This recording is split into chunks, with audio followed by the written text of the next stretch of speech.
C'est du solide sur Boursorama, votre émission patrimoniale dédiée à la pierre papier. Aujourd'hui, on se demande si après avoir tenu le choc en 2020, eh bien, si les CPI peuvent être aussi résilientes cette année, en 2021. Bonjour Jean-Marc.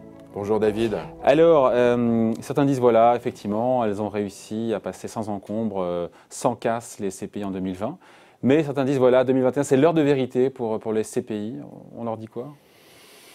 On dit qu'on ne sait pas ou que... Alors, évidemment, on n'a pas de boule de cristal et le pire n'est jamais sûr. Néanmoins, aujourd'hui, je pense qu'il convient d'être relativement confiant pour 2021. L'année 2020 c'était un choc inouï qu'on n'a jamais connu dans le monde. Hein.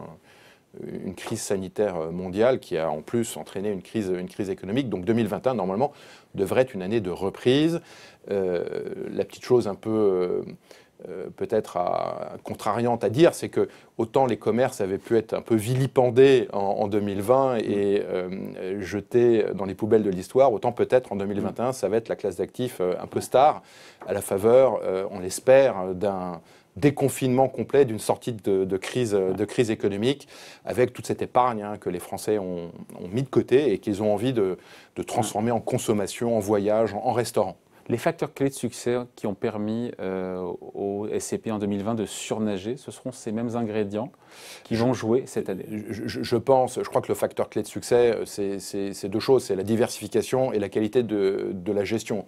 La diversification, parce que comme tout produit financier, et particulièrement les SCPI qui s'y prêtent, on peut diversifier, mutualiser le risque en diversifiant les investissements, donc par géographie, par classe d'actifs, aussi par la diversification temporelle.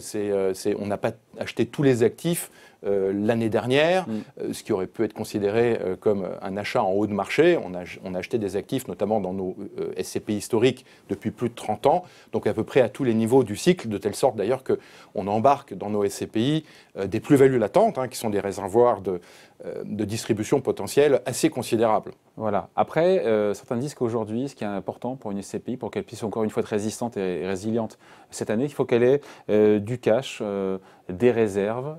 Aujourd'hui, c'est un facteur aussi clé? Je pense que c'est un facteur très important et j'invite tous ceux qui voudraient souscrire à des SCPI de faire un petit travail d'analyse des publications.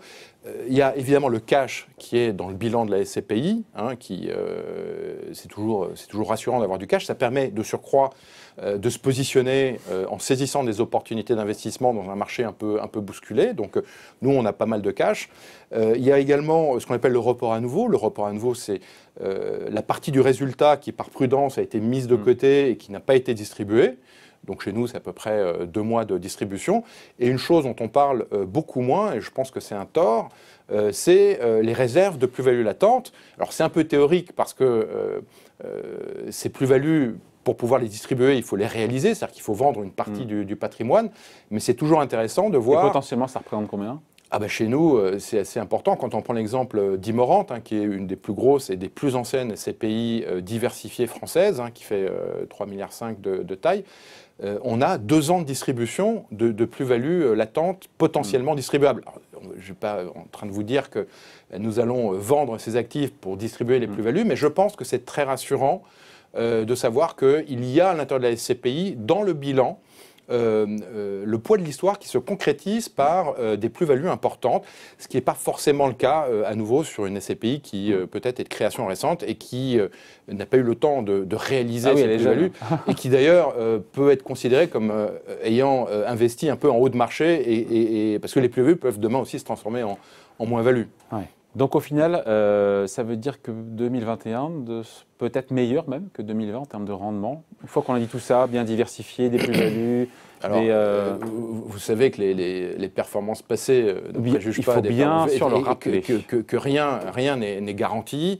Ce que je dirais, c'est qu'aujourd'hui, rien ne m'autorise à penser, mais le pire n'est jamais sûr et tout peut arriver, on l'a bien vu en 2020, rien n'est de nature à pouvoir m'empêcher de dire que 2021 devrait être dans la ligne de 2020 avec un niveau de performance à ce stade que j'envisage à peu près similaire, peut-être meilleur, mais tout peut arriver. Voilà, on aura l'occasion d'en reparler. Merci beaucoup Jean-Marc. Merci David. C'est du solide revient évidemment la semaine prochaine sur Boursorama.